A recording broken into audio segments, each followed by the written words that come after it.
오늘 함께 하실 성경 말씀은 고린도후서 말씀입니다. 고린도후서 12장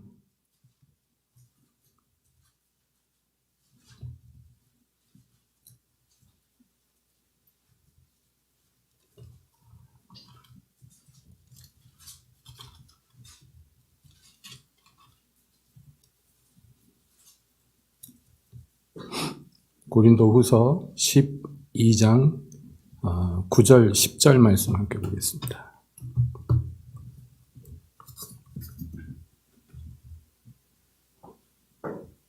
제가 읽겠습니다.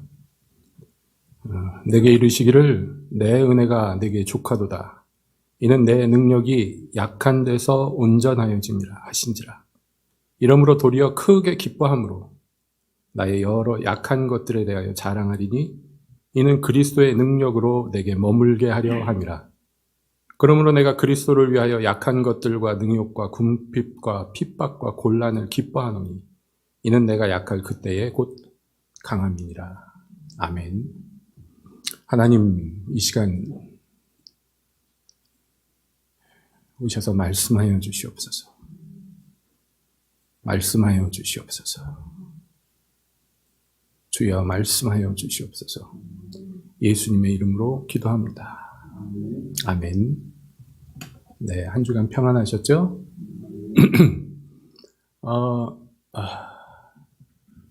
오늘 사실 이 자리에서 설교를 합니다마는 설교가 어떻게 될 것인가 저도 잘 몰랐습니다. 그래서 전도사님한테 본문을 드렸지만은 만약에 제가 설교를 못하게 되면 이제 전도사님이 하시라 하고 부탁을 드렸습니다.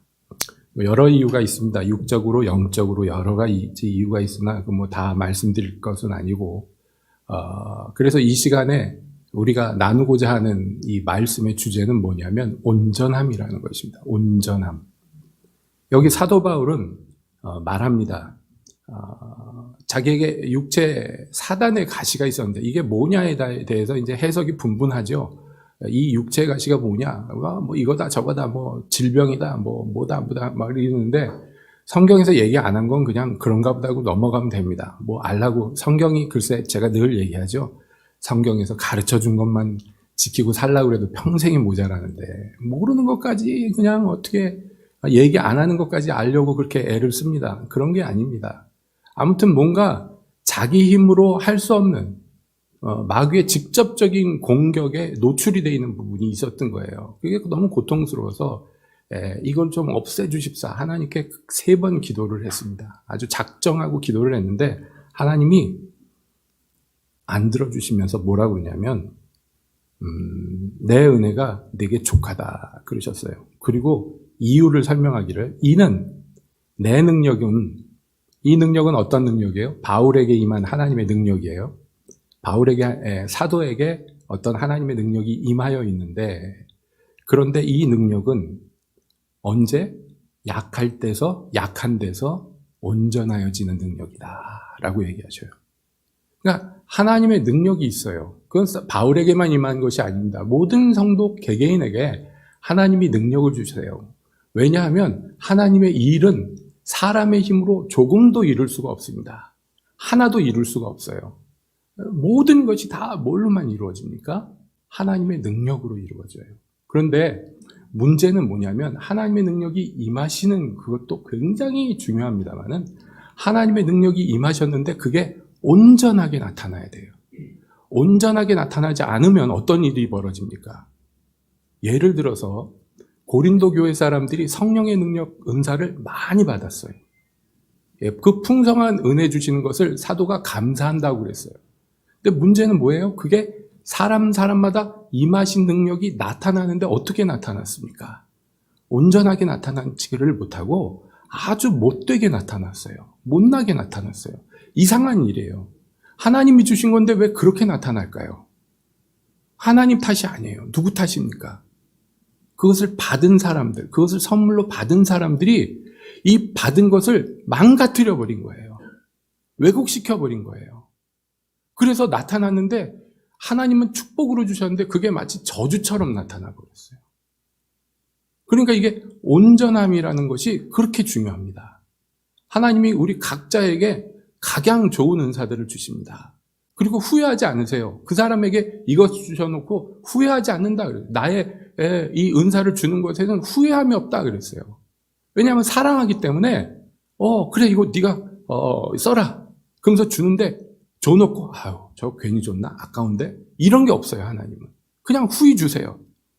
그럼 그것을 받은 우리는 의무가 책임이 생기는 거예요. 뭡니까?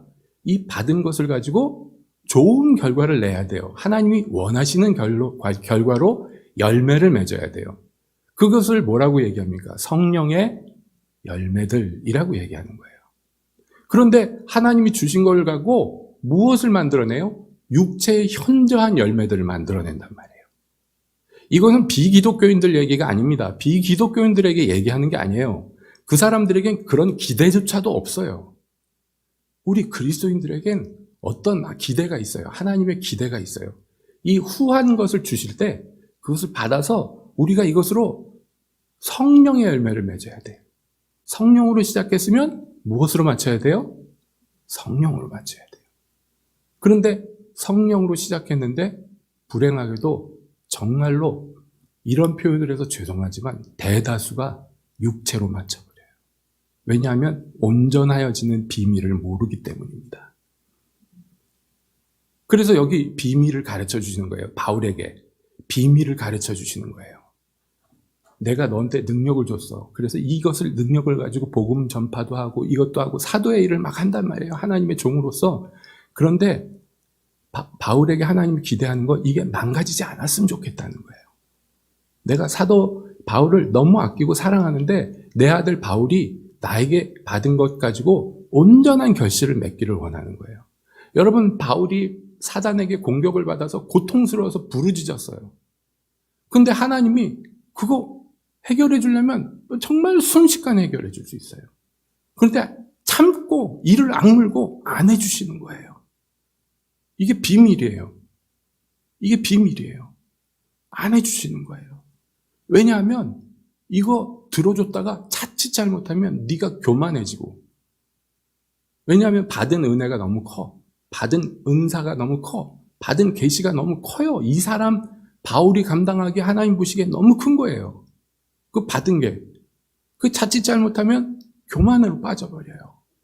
얼마나 많은 하나님의 종들이 여기서 넘어지는지 몰라요.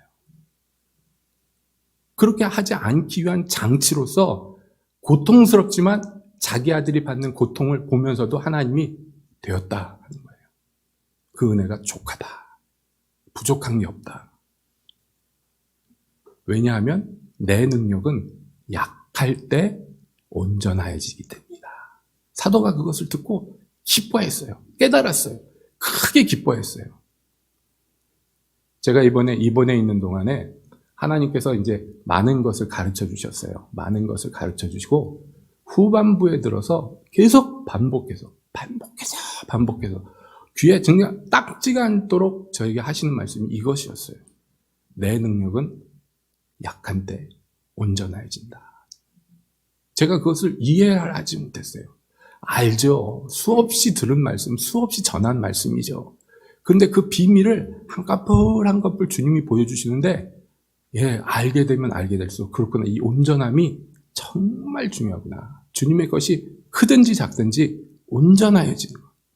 이게 우리 하나님께 굉장히 중요하구나. 나에게도 굉장히 중요하구나 하면서 배우면 배울수록 깨달아지는 거예요. 그래서 그 다음에 집중하게 된 게 뭐냐면, 그러면 약한 것은 무엇인가? 약할 때 하나님의 능력이 온전해지는데, 이제 중요한 것은 내가 하나님의 도구로 사용받는 내가 약해져야 된단 말이에요. 그 약해지는 게 뭔가, 이걸 배우기를 원했어요. 약한 게 뭔가요, 하나님? 약한 게 뭔가요? 약해지는 게 뭔가요? 육체적으로는 쇠약해요. 굉장히 약해요. 뭐 말할 것도 없죠. 살아있는 사람 중에서 자기 사지로 움직일 수 있는 사람 중에선 제일 약한 상태. 그 상태로 인위적으로 약품으로 들어가는 게 제가 받는 치료의 목적입니다. 저랑 아는 목사님이 계시는데 이분이 제가 암이 걸렸다 하니까 계속 연락을 오셔요. 와서 무슨 얘기를 하시냐면 어디에 누가 무슨 자연식으로 암을 치료받았는데, 어디 누가 무슨 뜸을 했는데 막 계속 그런 얘기를 하시면서 안타까워서 병원 가지 말고 그런 거 좀 했으면 좋겠다 하는 거예요, 이분이. 왜냐하면 주변에 병원 갔다가 죽는 사람들이 너무 많아. 암 걸려가지고 치료받다가 죽는 사람들이 너무 많으니까 안타까워가지고 계속 그러시는 거예요. 그래서 이번에도 엊그제 이제 서울의 병원에 갈 때 우리 이동현 집사님 내외가 저를 데리고 가는데 차 안에서 또 전화가 오셨어요. 그래서 이번에는 조금 시간을 두고 제가 설명을 드렸어요. 여러분도 들으신 분들은 있겠지만 다시 설명을 드릴게요. 그래야 저를 위해서 기도할 때 좀 더 정확하게 기도하실 거 아니에요? 제가 걸린 병은 정확하게 얘기하면 혈액암입니다. 그 일명 백혈병이라고 그러죠. 그 앞에 급성이 붙습니다. 급성이 붙으면 대부분 옛날엔 죽었어요. 100% 죽었어요. 그래서 기억하시죠? 뭐 옛날에 장미도 이걸로 죽었고 정윤이도 이걸로 죽었고 드라마나 영화에서 말이에요. 그냥 꽃다운 여배우들이 죽는다 그러면 다 백혈병이었어요. 왜냐하면 치사율이 100%인데다가 걸리면 그냥 뭐 몇 개월입니다. 그래서 그냥 죽어버리니까 여배우들 죽이기가 참 좋죠. 예. 여배우인데 뭐 간암입니다. 그러면 좀 이상하잖아요. 그쵸? 웃으시라고 그러는데 아무도 안 웃으시는데. 그래가지고 그랬던 병이에요. 근데 참 감사하게 몇십 년 동안 치료를 하게 됐어요, 이제는. 그래서 치사율이 굉장히 낮아졌어요. 물론 100% 완치되는 건 아닌데 치사율이 예전에 비하면 굉장히 낮아진 거죠. 그런데 이제 치료법이 나왔는데 문제는 이게 어떤 특정 부위 암이 아니란 말이에요. 간암, 폐암 그러면 거기를 이제 수술해서 뭐 도려내고 잘라내고 그러면 이제 이거부터 시작을 하는데 저 같은 경우에는 어디를 치료할 정확한 타겟이 없어요. 그냥 온몸에 피가 문제예요. 온몸에 피가 문제라. 그러니까 어떻게 하느냐? 약품을 막 써서 이거를 기능을 다 멈춰버리는 거예요. 피를 만들어내죠, 골수에서. 골수에서 적혈구, 혈색소, 백혈구를 만들어냅니다. 각자 하는 일이 있어요. 적혈구는 영양분을 우리 몸에 골고루 나눠주는 역할을 합니다. 혈색소는 어디가 상처가 나거나 그러면 가가지고 다다닥 해서 그 상처를 막아주는 역할을 하고, 백혈구는 외부에서 나쁜 게 침입하면 가서 싸워가지고 이거를 죽이는 역할을 하죠. 근데 주로 이 백혈구에 문제가 생기는 게 백혈병이에요. 그래서 그 역할을 못하니까 무슨 균이 들어오면 죽는 거예요, 사람이. 막지를 못하니까. 그런 상태인데 이거를 어떻게 치료하느냐? 그러니까 약품을 막 넣어서 그 피를 만들어내는 기능을 멈춰버리는 거예요. 약품을 넣어서. 그 다음에 다시 이거를 기다리는 거예요. 시작을 다시 시키는 거예요. 처음부터. 기계 망가졌으니까. 처음부터 다시 시켜서 마치 기계 시동을 껐다가 다시 켜는 것처럼, 컴퓨터에 문제 생기면 강제로 껐다가 다시 부팅하는 것처럼 사람 몸을 그렇게 하는 것입니다. 그 골수 기능이 제대로 되게 만들면 이제 퇴원시키는 거예요. 그러니까 그건 상대적으로 기간이 짧아요. 제대로 하면 뭐 10몇 줄면 끝나요, 그게 다. 근데 저 같은 경우에는 장단점이 있다, 의사가 그럽니다. 장점은 뭐냐면 골수 이식을 안 해도 돼. 그건 장점이에요. 왜냐하면 한 가지 옵션이 더 있는 거잖아요. 이 골수 이식을 안 해도 된다는 옵션이 있는 거예요. 그래서 뭐 만약에 이게 잘못되면 그 다음에 골수 이식을 하면 되니까 한 옵션이 더 있다는 게 굉장히 중요한 거거든요. 그리고 아무래도 남의 게 들어오면 이게 문제가 생겨요. 면역력에 문제가 있어서 평생 관리를 막 해야 돼. 근데 이게 저 같은 경우에는 잘 되면 자기 골수가 건강해지는 거니까 좋은 거예요. 이게 장점인데 단점은 뭐냐면 치료 기간이 길어요. 이게 단점이에요. 그래서 이 치료를 받다가 죽는 사람이 너무 많은 거예요. 약이 독해서 견디지 못하니까 죽어요. 그래서 항암 치료를 어떻게 하냐면 1차, 2차로 나눠서 합니다. 한꺼번에 놓으면 100% 죽어요. 이 약을. 쭉 놔버리면 죽어버려요, 사람이. 너무 독해서. 그러니까 안 죽을 정도로 둘로 나눠놔요. 그래서 1차, 2차 이게 1회입니다. 제가 3차라고 그런 건 1회 반을 한 거예요, 지금. 이해가 되시죠? 그래서 제가 그걸 이제 이 목사님한테 설명을 드리면서, 그러니까 이 면역력이 하나도 없는데 거기에다가 무슨 영지버섯을 넣으면 죽어, 이 사람은. 말하자면 녹용 인삼 이런 거 넣으면 죽어요. 면역력이 하나도 없는데 이상한 것 들어가면 죽어요, 그냥. 그러니까 절대로 영양식품 이런 거 못 먹게 한단 말이에요. 퇴원에서도 뭐 이런 거 사람들이 갖다 주면 절대로 먹으면 안 된다는 거예요. 뭘 먹고 뭐 어떻게 죽을지 모르는 거예요. 면역력이 없으니까.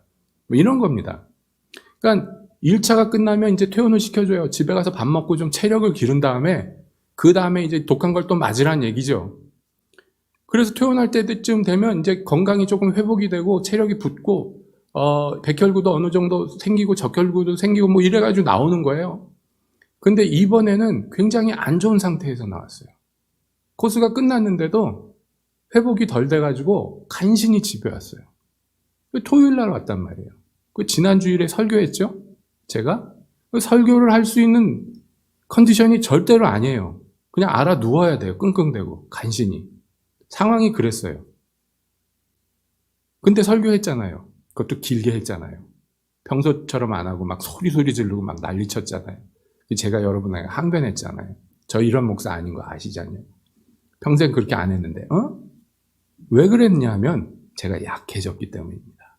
신체적으로 약해졌다는 것만을 의미하는 게 아니에요. 병원에 있는 동안에 배웠어요. 제 영이, 나라는 사람이 어떻게 해야지 약해지는가. 이 비밀을 조금 배운 거예요. 그래서 약해져서 나온 거예요. 신체적으로도 약한데 다른 것도 약해졌어요. 이게 중요해요. 이게 되게 중요해요. 그래서 비유컨대 제가 지난주에 상태는 어떤 상태였냐면 그냥 종이나 낙엽 같은 상태였어요. 이게 되면 어떻게 되느냐. 예를 들자면 이런 것입니다. 오후 예배 때 설교를 하는데 오후 예배 되기 전까지 제가 저 뒤에 누워 있었어요. 못 움직여요. 앉아있지도 못해 힘이 없어서. 점심밥은 먹었는데도 힘이 없어서 누워 있었어요. 예배가 시작됐어요. 여러분들이 막 찬양하는데 제가 이렇게 누워 있는데 성령이 예배하는데 찾아오십니다. 근데 우리가 사도행전에서 본 것처럼 급하고 강한 바람처럼 임하시지를 않아요. 대부분. 그건 아주 특별할 때 임하셔요. 왜냐하면 급하고 강하게 임하시려면 조건들이 있어요.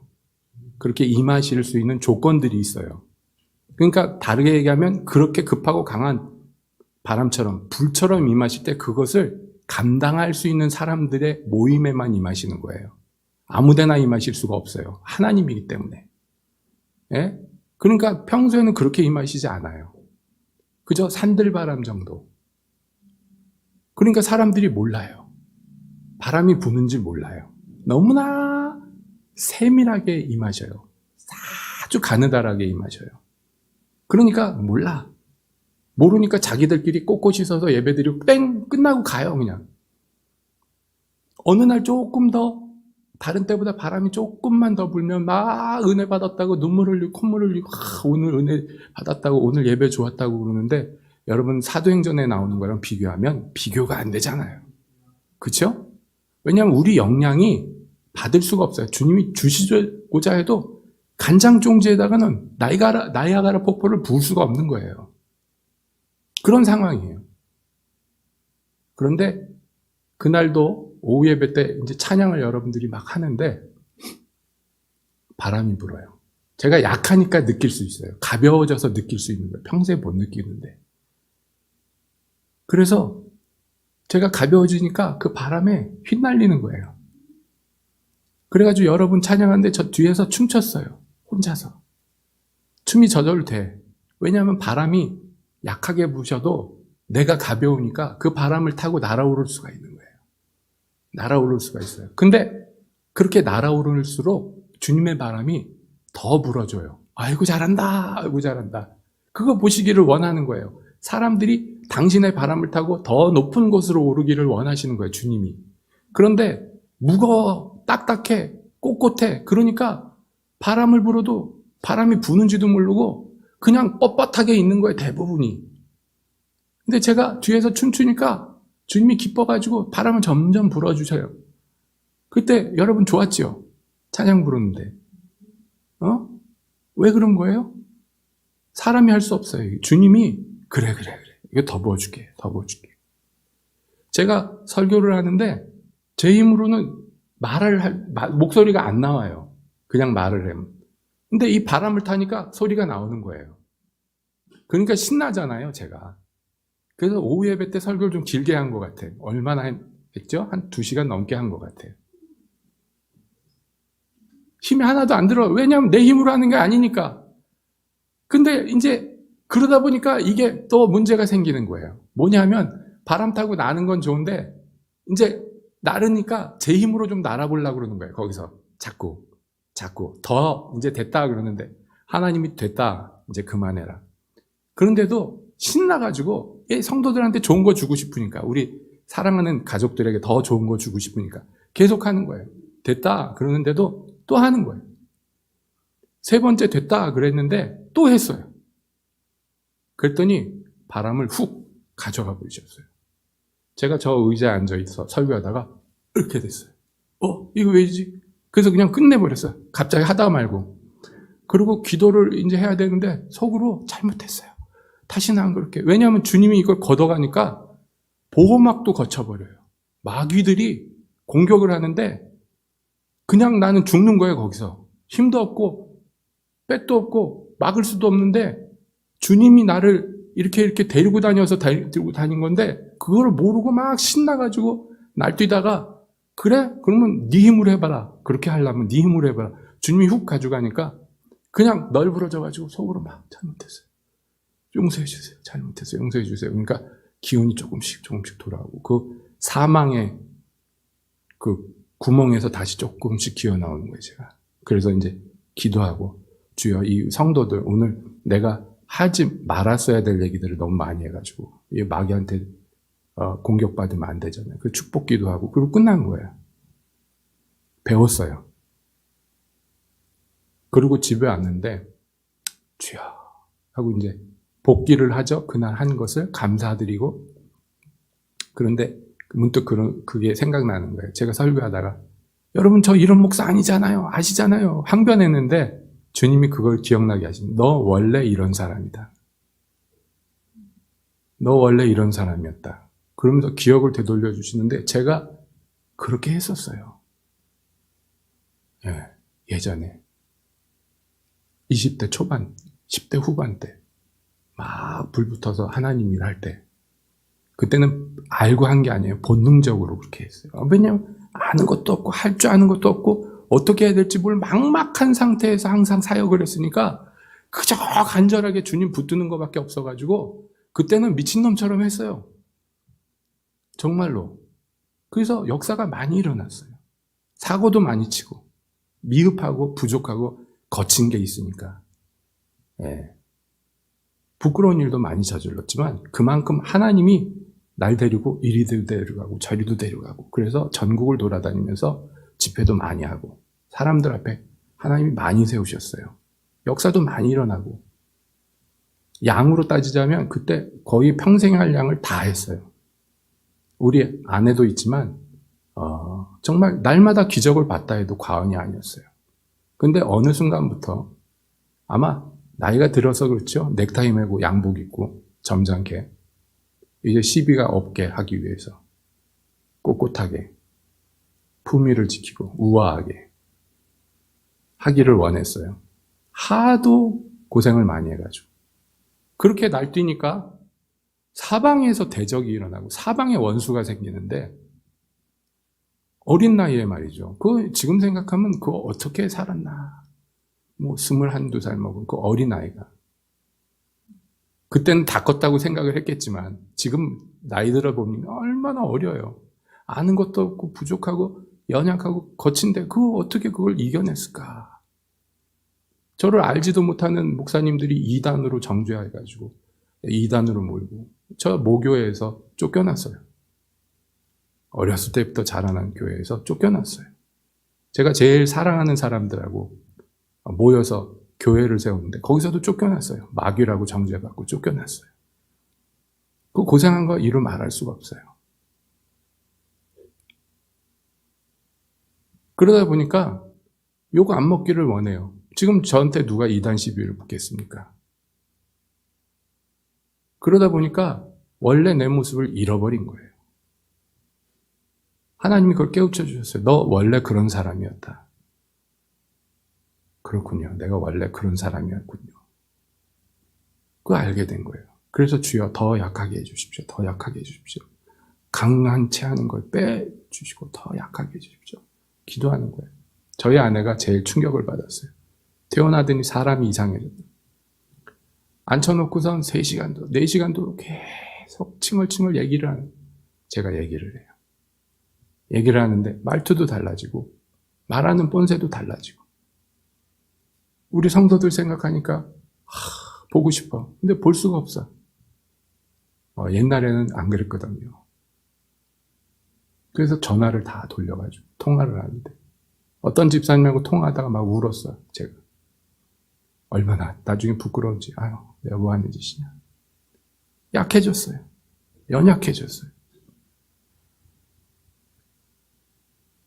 그 다음에 하는 게 뭐예요? 자랑해야 돼요. 연약한 걸 나타내야 돼요. 자랑. 강한 거 자랑하는 건 쉬워요. 예? 씩! 나! 이러면서 하면서, 그러면 사람들이 벌벌벌 떨게 하는 건 쉬워요. 옛날에 많이 해봤어요. 집사님, 그 사람이 한 짓을 다 얘기해버리면 벌벌벌 떨고 꽉 꼬꾸라지죠. 왜 그랬어요? 회개하는데 하나님한테 안 하고 나한테. 제가 대학교 때 신학대학 다닐 때 글쎄 별명이 교주였다니까요. 주종자도 생기고. 그거 하나님이 깨뜨리시는 게 오래 걸린 거예요. 이렇게 오래 걸리는 거예요. 참 오래 참으시고 하나님이 사람 만드시는 건데. 그리고 오늘도 내가 설교할 수 있을까? 몸 상태는 아닌데 몸 상태가 이렇게 된 이유가 있어요. 그리고 주일날 지났는데 이제 힘이 다시 붙는 거예요. 힘이 붙어서 이제 건강해지는 거예요. 그러니까 안타까움이 생겨요. 뭐냐면 내가 하나님께 받은 게 이렇게 있는데 이거를 성도들에게 나눠줘야 되는데 기회가 없어요. 일주일을 머릿속에 그려보니까 수요 예배 때는 설교하면 안 돼요. 전에 한번 했다가 엄청나게 욕먹었어요. 하나님한테. 그 시간 내가 박수열 전도사한테 준 시간인데 왜 네가 차고 들어와가지고 네 시간처럼 썼느냐. 그래서 예배 끝나고 엄청 야단 맞아서 그 다음엔 언간생신 생각도 못해. 그 금요 예배 때 하필이면 병원 가야 돼. 금요일날. 그 일주일이 그냥 지나가잖아요. 그래서 이걸 어떻게 하나. 그러다가 아이디어가 떠올랐어요. 새벽 예배 때 이걸 풀어내야 되겠다. 그래서 화요일날 새벽 예배를 갔어요. 새벽 예배 갈 컨디션이 아닌데도 꾸역꾸역 갔어요. 가가지고 예배를 당에 와서 설교를 하는데 말이죠. 설교를 시작하는데 오싹한 거예요. 이거 왜 이러지? 이렇게 보니까 예수님이 같이 안 있어.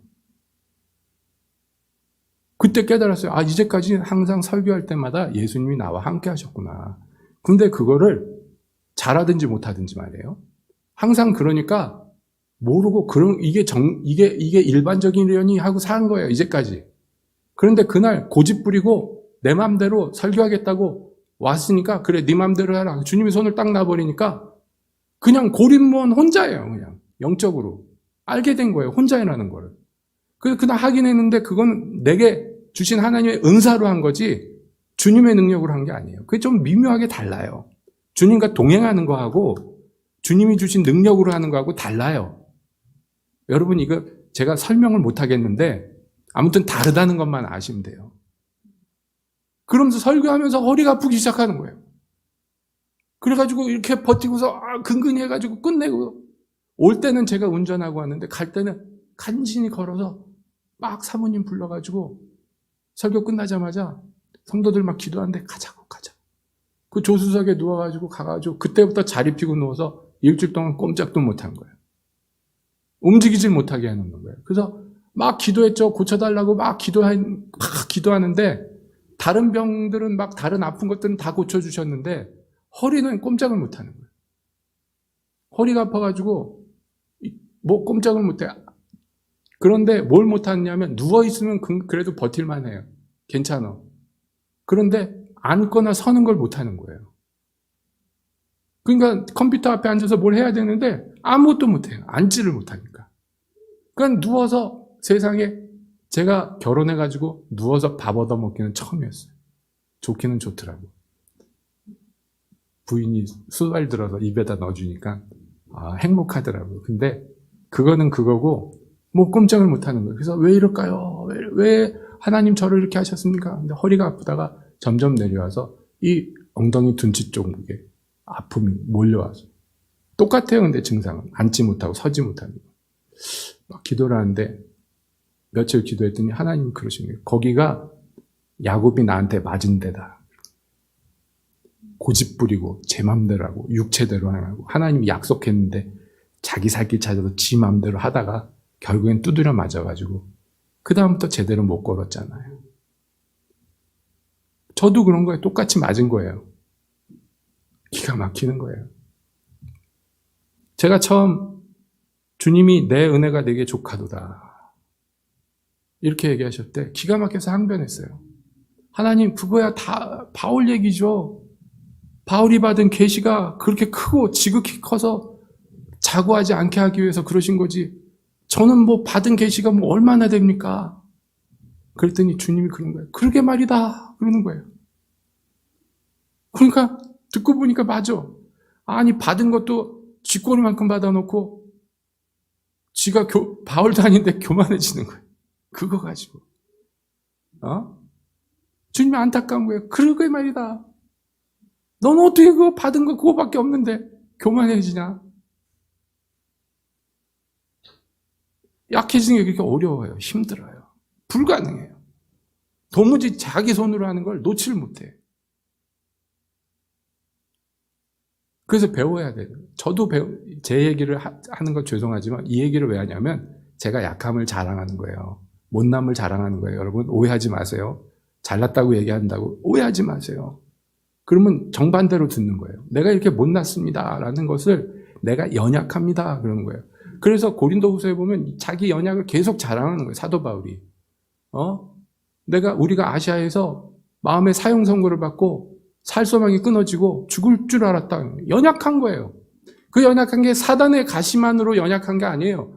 그 연약은 종합 세트예요. 그래서 뭐라고 얘기합니까? 연약을. 그러므로 내가 그리스도를 위하여 약한 것들과 능욕과 궁핍과 핍박과 곤란을 기뻐하노니 이게 사도를 약하게 하는 장치들이에요. 복음 전하러 가서 하나님의 일을 하는데 말이에요. 하나님의 일을 하는데 왜 매맞고 굶주리고 자지 못하고 왜 고생을 해야 됩니까? 하나님의 일을 하러 갔는데 하나님이 도와주시는데 다 해결돼야 되는 거 아니에요? 편하게 다 이렇게 착착착착 돼야지 정상 아니에요? 근데 왜 가는 데마다 고난이 있냔 말이에요. 궁핍이 있냔 말이에요. 이게 장치예요. 바울이 나타나지 못하게 하는, 제 힘으로 하지 못하게 하는 장치. 살소망이 끊어지니까 누구만 붙들어야 돼? 주님만 붙들어야 돼. 그래야 주님의 능력이 온전하여져요.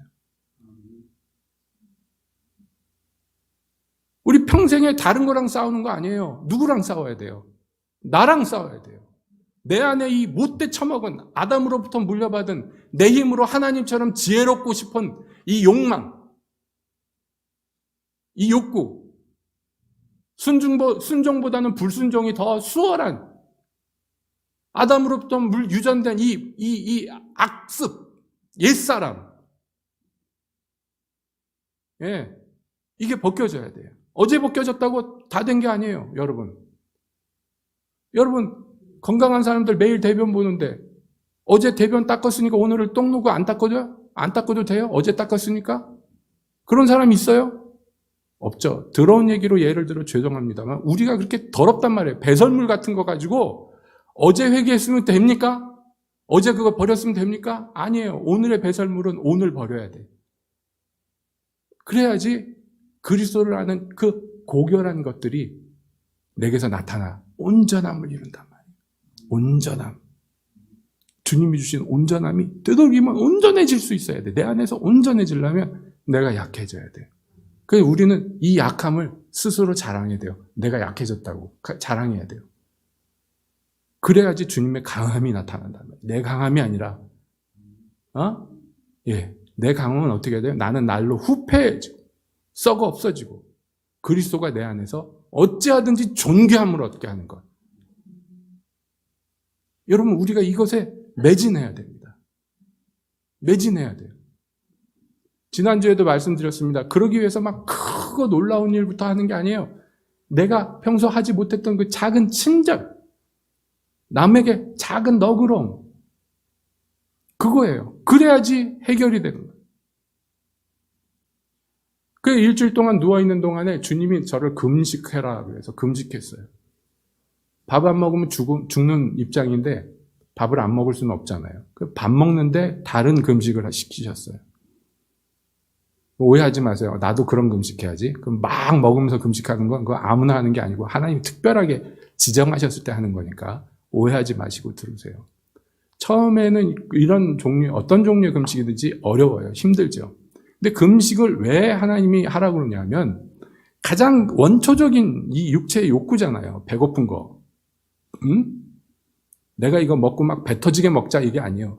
간신히 조금 먹는 것도 하지 말고 그 권리를 잠시 주님께 의탁하고 내 육체가 연약해지면 이게 사람이 참 그렇게 창조됐어요. 육체가 연약해지면 나의 이 영혼도 연약해진단 말이에요. 다른 욕심이 많던 사람이 여러분 금식 하루만 해보세요. 소원이 하나밖에 안 남아. 뭐예요? 뭐라도 좀 먹자 이거죠. 이게 안 되니까 글로 몰아넣으시는 거예요. 너 그 상태로 들어가라. 그래 하나 남은 소원을 주님께 의탁하는 건 쉬워요. 100가지 1000가지 내 안에 막 욕망들을 하나님께 한꺼번에 내드리는 게 어렵잖아요. 그러니까 하나밖에 안 남게 만드는 거예요. 그렇게 됐을 때 그걸 내놓고 주님만 바라보는 게 이게 금식이란 말이에요. 단식투쟁이 아니에요. 이 소원 안 들어주면 나 굶어 죽을 거예요. 그렇게 하는 금식하지는 말고 그거는 그 간절한 소원을 아뢰지 말라는 게 아니에요. 그거는 금식하는 것의 아주 일부분이에요. 그게 금식의 전부가 되면 안 돼요. 그럼 단식투쟁이 되는 거예요. 엄마 나 이거 안 사주면 밥 안 먹을 거야. 뭐 떼쓰는 거랑 똑같은 거예요. 그런 짓 하지 말고 금식은 원래 제대로 된 금식은 뭐예요? 주님을 위하여 이렇게 되는 거예요. 주를 섬기는 방편으로. 그래서 금식을 계속하니까 이 유익이 있어요. 예. 이사야 58장에서 주님이 말씀하셨어요. 내가 기뻐하는 금식은 첫 번째가 뭐냐면 흉악의 결박을 풀어주며 그랬어요. 금식하면 나타나는 거예요. 첫 번째가 쭉 나오는데 일단 첫 번째부터 해야 돼. 흉악의 결박이 있어요. 흉악의 결박, 사람마다. 이게 금식을 통해서 풀어져야 돼요. 그러면서 저에게 있던 걸 풀어주시는 거예요. 제가 원래 말이 없어요. 집에서도 그렇게 말을 많이 안 해요. 수다 떨고 사람들하고 얘기는 하지만 진짜 말을 하려고 그러면 못해. 닭살스러워서. 진짜 해야 되는 말 있잖아요. 집사님 사랑해요. 뭐 이런 거 못해. 나 그런 거 하는 목사님들이 제일 미웠어요. 나는 못하는데 막 해. 저 사람은. 집사님 막 이러면 옆에서 막 아우 목사가 막 아우 닭살 막 손가락에 오므라질고 그러니까 못하는 거예요. 못하니까 사랑 안 하는 줄 알아. 우리 교인들은 우리 목사님 사랑 안 해. 딱 이렇게 생각을 하는 거예요. 표현을 못하니까. 표현하면 죽을 것 같아. 그러니까 표현 안 하는 거예요. 왜냐하면 그게 저는 옳다고 생각했어요. 그렇게 강하게 견디고 버티고 이겨나가고 이게 주의 종의 마땅한 모습이다라고 생각했어요. 차 타고 가면서 우리 김영미 집사님한테도 그런 얘기를 했는데 제가 총각 때 고생을 많이 했어요. 사역하다 고생을 많이 했는데 누구 때문에 고생을 했냐면 여자들 때문에 고생을 많이 했어요. 제가 키 크잖아요. 젊었을 때 잘생겼거든. 지금은 대머리지만 머리도 찰랑찰랑하고 앞에서 기타 치고 찬양 인도하고 막 집회 인도하고 막 은혜 받고 막 성령 받고 막 꼬꾸라지고 자빠지고 이제 다 끝나고 제정신이 들면 그 은혜 받은 걸로 주님을 사랑해야 되는데 저를 사랑해. 그 여고생들한테 쫓겨다니는데 얼마나 고생했는지 몰라요. 여자애들이 저만 나타나면 막 그 당시 조용필 본 교복 입은 여자애들처럼 막 달려드는데요. 무서워가지고 숨어 다녔어요. 숨어 다니고 사무실에 들어가면 문 잠그고 항상. 깜빡 잊고 하루 문 안 잠갔더니 어떻게 알았는지 문이 벌컥 열리더니 몇십 명이 달려와가지고 막 안고 막 울고 막 콧물 묻히고 몸에 막 저리 가라고 막 그러는데도 안 된다고 막 허리 부러지는 줄 알았어. 막. 그러면 뒤에 있는 애들이 비키라고 날 막 뜯어가고 자기가 해야 되는 막. 그래가지고 여자들 무서운 걸 알았어요. 아, 이 여자들이 여성들이라는 거, 이 감성적이라 까딱 잘못하면 이렇게 되는 거예요. 애들은 그거를 뭐라고 그래야 되나? 그냥 정직하니까 표현을 하지, 사춘기 애들은. 어른들은 더 미묘해요. 자기들끼리 막 누가 친한가, 누가 전도사님이 친하게 구는가. 전도사님이 쟤만 사랑하는 것 같아. 그러면 막 또 거기서 막 왕궁, 후궁도 싸우듯이 막 그러네. 그냥 어떻게 해야 돼요? 담을 쌓아야죠. 벽을 쌓아야죠. 거기 이상 못 오게. 얼음 왕자가 되니까 더 막 동동거리는 거예요, 저쪽에서. 그 목회하면서도 제가 이 거리감을 유지하려고 애를 많이 쓰는 거예요. 주님께 가야 되는 게 혹시 나한테 올까봐. 이런 게 다 경직되는 거죠. 좋은 의도로 했지만은 그 세월이 결국에 나를 강하게 만드는 거예요. 나란 사람을 강하게 만들어서 주님의 바람이 불 때 꼼짝 안 하는 요지부동한 그런 존재가 돼버리는 거예요. 결국에는 주의 일이 안 이루어지는 거예요.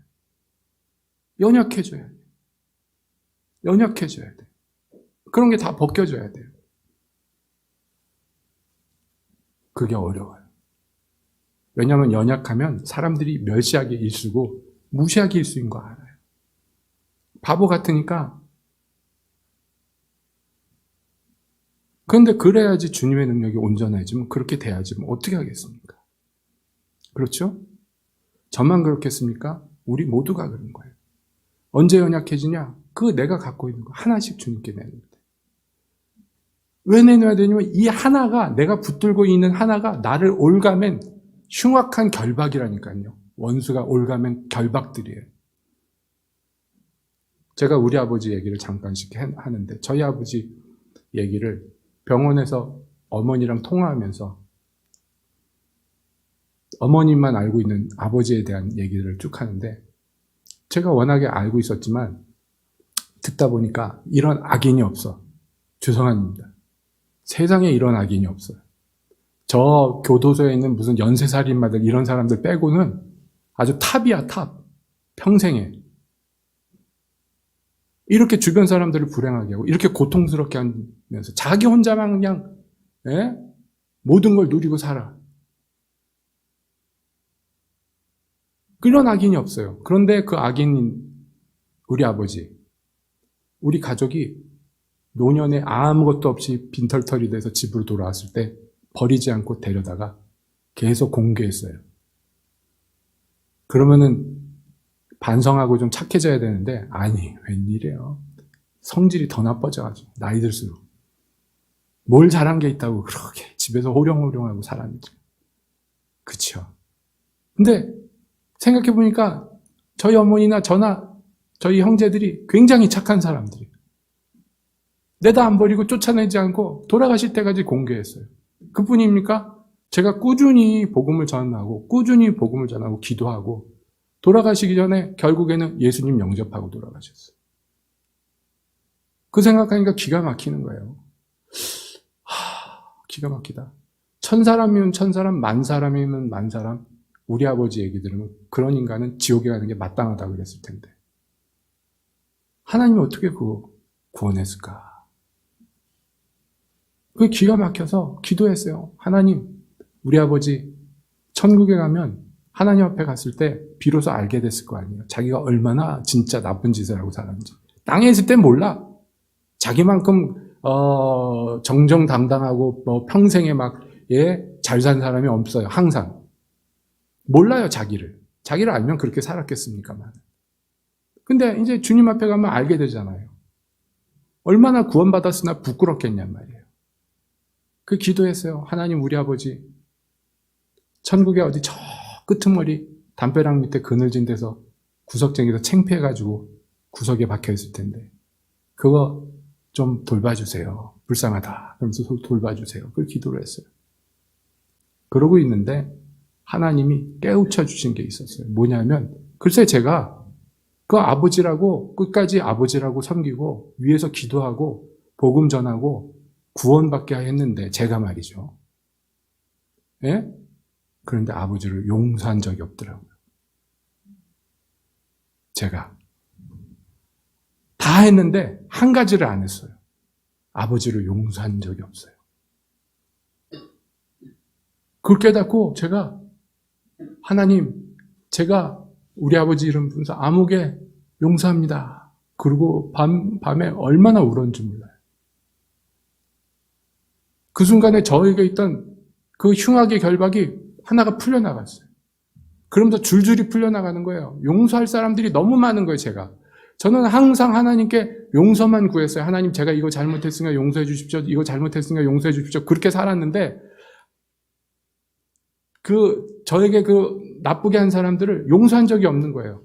그냥 견디고, 그 사람들하고 안 싸우고, 주님 바라보고 참고 견디고, 그리고 다 됐다고 생각하고 산 거예요. 그것만 해도 용하지 않아요? 그 어릴 때 어떻게 그랬을까? 나이 들어서 어떻게 그랬을까? 미워하지 않으려고 하고, 용납하려고 하고, 견뎠어요. 싸우지 않았어요. 주님 바라보고. 왜 나더러 이단이라고 그러냐고. 뭘 잘못했길래. 왜 나더러 여호와 증인이라고 그러냐고. 뭘 잘못했길래. 하지 않았어요. 그리고 그것을 내 자랑으로 여겼어요. 근데 실제로는 용서한 적이 없더라고요. 그래서 하나님께 기도하기 시작했어요. 저를 학대했던 그 모든 사람들. 저희 아버지부터 시작해서 제가 용서합니다. 그때마다 투둑투둑 제 안에 있는 오래 있는지도 몰랐던, 진짜 있는지도 몰랐어요. 그 결박들. 내가 하나님의 바람을 타고 날아오르지 못하도록 이 땅에 묶여있게 만들었던 그 결박들. 그게 다 풀어지기 시작하는 거예요. 풀어지고. 제가 그렇게 운 적이 언젠지 모르겠어요. 어린아이처럼 울었어요. 저희 아내가 보고 있는데 그 앞에서 어린애처럼 침대에 누워가지고 그렇게 울었어요. 그 학대받았던 것들이 기억나고, 그때 고통스러웠던 것들이 기억나고, 그때 원통하고 억울했던 것들이 기억나고, 그거 곱씹으면서 주님 바라보면서 참아놨던 그 수많은 날들이 기억나면서, 그걸 제가 잊고 살았는데 다 꽁꽁꽁꽁꽁꽁 제 안에 그게 쌓여있던 것이고, 이게 이 병의 원인이었구나 하는 걸 깨달았어요. 왜냐하면 영혼의 상태는 육체에게 굉장히 영향을 끼쳐요. 말로 할 수 없이. 뗄래야 뗄 수가 없어요. 그러고 나니까 해방이 된 거예요. 많이. 뭐 더 남은 거 있을지도 몰라요. 이제 주님이 더 해주시겠죠? 내가 기뻐하는 금식은 흉악의 결박을 풀어주며, 이제 제 것이 풀렸으니까 다른 사람 걸 풀어줘야 되잖아요. 저희 어머니한테 전화했어요. 제 얘기, 제가 한때 일어난 일 쭉 얘기하고, 어머니도 아버지 용서해야 된다. 할아버지, 할머니 용서해야 된다. 그분들이야 다 돌아가서 하늘나라 갔는지 모르지만, 남아있는 사람은 고통받잖아요. 용서 못한 것 때문에. 그럼 억울하잖아요. 그 원통함 해야 된다고. 저희 어머니가 못하겠다고 하는 거예요. 힘들다. 못해요. 우리가 그걸 어떻게 해, 자력으로. 안 돼요. 우리는 그거 잊어버리지 못해요. 내 손에 작은 상처기 낸 사람도 잊지 못하는 게 인간인데. 그래서 어떻게 하느냐? 내 아픈 거 하나씩 예수님 가져가 주세요. 그리고 그 빈자리에 주님 마음 넣어주세요. 주님은 우리가 원수 되었을 때, 자기 아들 십자가에 못 박았을 때도 우리를 용서하고 사랑하셨어요. 그게 어떻게 가능합니까? 하나님입니까? 가능하죠? 그러니까 우리가 그 하나님 마음을 받는 수밖에 없어요. 새 영을 받는 수밖에 없어요. 그거 용서해야 된다고. 그래서 긴통학 때 어머니가 그렇게 하기로 하셨어요. 기도하기로. 저희 누나에게도, 엊그제 병원에서 만난 제 동생에게도 똑같이 얘기했어요. 그렇게 다 하기로 했어요. 그렇게 하기로 했어요. 그러면서 깨달아지는 거예요. 이게 흉악의 결박을 풀어주는 거구나. 이게 흉악의 결박을 풀어주는 거구나. 여러분, 우리가 그런 사람으로 부름받았어요. 묶여있는 사람이 아니고 성령 안에서 자유케 하는 사람. 은혜의 성령이 오시면 너희를 자유케 할 것이다. 왜냐하면 그분은 진리의 성령인데, 진리는 뭐예요? 우리가 잘못 알고 있던 것들, 우리가 꽁꽁 감추고 숨기고 있던 것들이 백일하에 드러나게 하는 역사를 하신단 말이에요. 그래서 그분이 오시면 우리를 자유롭게 해요. 하나님의 아들이 우리를 자유롭게 했는데 그 자유가 내게 적용되도록 만드는 게 성령이 하시는 일이에요. 이게 이루어져야 돼요. 여러분은 어떻습니까? 제가 부끄럽게 제 부끄러운 거 다 얘기했어요. 여러분은 어떻습니까? 예? 제가 언제 이런 깊은 사생활 얘기하는 거 보셨어요? 근데 자랑할 거예요, 이제부터. 부끄러운 거 자랑하고 약한 거 자랑할 거예요. 주님 때문에 받은 고난들 자랑하고 나를 연약하게 했던 것들 자랑할 거예요. 왜냐하면 그래야지 주님의 능력이 온전해지니까. 우리도 온전해져야 돼요. 온전해져야 돼요. 여러분, 주님께서 그러셨어요. 너희가 온전한 11조를 내게 드려라. 그러면 내가 너희 하늘 문을 열고 너희 창고에 어떻게 채우나 봐라. 말라기 선지자를 통해서 얘기했어요. 온전한 11조가 뭐냐. 여기 대해서 막 싸웁니다. 사람들이. 온전한 11조가 뭐냐. 막 싸워요. 우리나라는 별로 그런 거 11조에 대한 것은 신성시하니까 싸우지 않는데 미국 사람들은 엄청 싸워요. 11조 내야 되냐 말아야 되냐 뭐 이런 거 갖고. 웃기죠? 11조 내야 돼요 말아야 돼요. 내가 11조 못 내도 당연히 내야 된다고 믿어요. 한국 교인들은. 그건 잘 세뇌가 됐든 어쨌든 잘 배운 거야.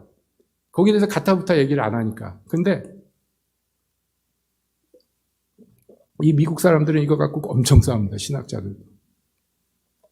그때는 신정국가였기 때문에 11조라는 게 됐어요. 그만합시다.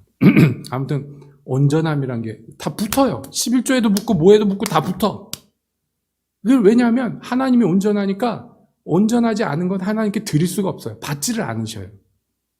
그러니까 우리가 이 땅에서 온전함을 배워야 돼요. 그래야지 온전하신 하나님을 섬길 수 있어요. 땅에 있는 더럽고 흠 있고 어그러진 것 갖고는 주님을 섬길 수가 없어요. 주님이 온전하다 인정한 것, 그것만 주님이 받으실 수 있어요. 주님과 동행하려면 그래서 우리가 온전해져야 돼요. 내가 거룩하니 너희도 거룩하라. 그러니까 우리를 괴롭히려고 하시는 말씀이 아니에요. 우리에게 복을 주시려는데 내가 너희에게 대한 생각을 내가 아는데 너희를 저주하고 멸망시키는 게 내 생각이 아니야. 내 계획이 아니야. 너희를 번영시키고 너희를 풍성하게 하고 너희를 강건하게 하고 너희를 행복하게 하고 이게 내 계획이야. 내 마음이야. 근데 그걸 누가 막느냐? 누가 막아요? 우리의 죄가 막고 있어요. 이게 무너져야 돼요. 아무리 성벽이 튼튼해도 한 군데만 구멍 나 있으면 글로 적군이 들어오는 거예요. 아무리 항아리가 멋있게 된 항아리가 있어도 저 밑에 구멍만 하나 있으면 거기다 물을, 간장을 아무것도 넣을 수가 없는 거예요. 글로 다 새버리잖아요. 온전함이란 게 다른 게 아니에요. 그런 데를 막는 거예요. 그래서 그냥 건전하게 뭐 특별하게 대단하고 이게 아니라 그저 제 기능만 할 수 있도록 하는 거예요. 잊지 맙시다. 주님이 주신 것이 내 안에서 온전해져야 돼요. 주님이 온전하게 준 것이 내 안에서 깨트려지면 안 된다. 그럼 그러기 위한 첫 번째 방도가 뭐냐? 내가 나란 사람이 고집을 버리고 내 생각 버리고 연약하기를 작정한 이 비밀을 내게 알려주시옵소서. 내가 어떻게 약해져야 되나요? 이 비밀을 알려주소서 하고 주님 앞에 나아가는 거예요. 여러분 그렇게 하시기를 간절히 축복합니다. 기도합시다.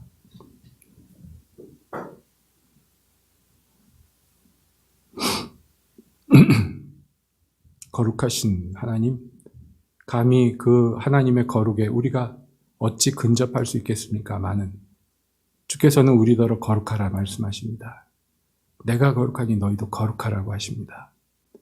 그리고 온전한 모든 것들, 가장 좋은 것들을 우리에게 더하시오니 우리가 이것들을 받아 누릴 따름입니다. 주님 주신 것을 어찌하든지 온전히 만들기를 원하며 그래서 주님께 되돌리기를 원합니다. 우리가 드려지기를 원합니다. 주여 온전하게 하여 주시옵소서. 약함을 자랑하게 하여 주시옵소서. 예수님의 이름으로 기도합니다. 아멘.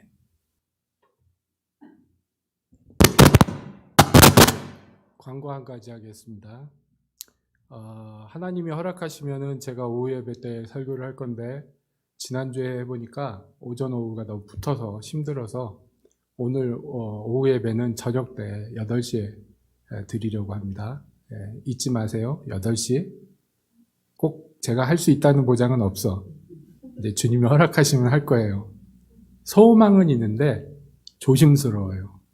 왜냐하면 제가 새벽 예배가 무산된 다음에 침대에 누워서 또 계획을 세웠어요, 마음에. 새벽 예배를 허락을 안 하니까 하나님이 내가 다음 주에는 부흥회를 하리라, 한 3일 정도. 그랬더니 더 아파.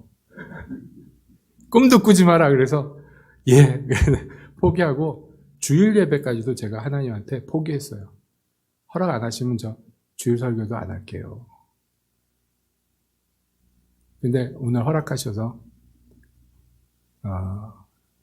이렇게 했습니다. 오후 예배도 제가 소원해요. 근데 하나님이 허락 안 하시면 안 할 건데 소원하는데 그래도 이제 8시에 했으면 좋겠다는 생각이에요. 그러니까 여러분 8시에 나오세요. 예? 목사가 아픈 몸을 이끌고 나오는데 교인들이 안 나오고 그러면 안 돼. 배은망덕한 짓이니까 내가 다 적어놓을 거야. 농담이고요. 예, 기도하겠습니다. 좋으신 우리 아버지, 우리 손에 주님께 들고 나와 드릴 것 있게 하심을 감사합니다. 주님 주신 것으로 우리가 이 땅에서 먹고 마시고 삽니다. 그러니 주여, 어찌 감사하지 않을 수 있겠습니까? 일체가 은혜이오니 이제 주께 드린 것 받아주시기만을 원합니다.